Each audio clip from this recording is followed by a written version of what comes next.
If you don't sometimes speak out, if you don't threaten to speak out, you don't grab their attention. And I would rather err on the speaking out part than staying silent.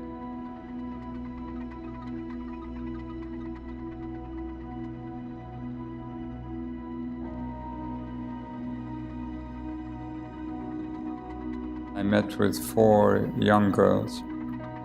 They had been sentenced to 30 years in prison and they claim these were obstetric emergencies, these were miscarriages. The state claimed that these were terminations of pregnancy. And when I sat with them, and I had with me a full team, my office was there, and I think within the space of about 10 minutes, we were all weeping, we were in tears because their suffering was so extreme. I saw the president after that, and I said, why is it that all these girls are poor? I think in many parts of the world, this is the point that really strikes home, that time and again, the poor suffer all the consequences. I first worked with the UN in 1994, 1995 in the former Yugoslavia, and I saw what catastrophes silence can bring. And I think from that point on, I was determined not to be silent when the evidence before us was presented. The real pressure on this job comes from the victims and those who suffer and expect a great deal from us. And that's the pressure that I think matters most and is most consequential on us in terms of the need to do the right thing. Our job is to defend the individual victims, vulnerable communities, marginalized communities. Oppression is making a comeback.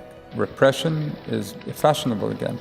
I don't believe anyone holding this position, even if they felt differently, ultimately can conduct business in a manner that departs too radically from the way that I've done it or my predecessors have done it. My belief is if you try to depart, you're going to hear it. And it will be extremely unpleasant for you because you're going to hear it from the very people who are suffering.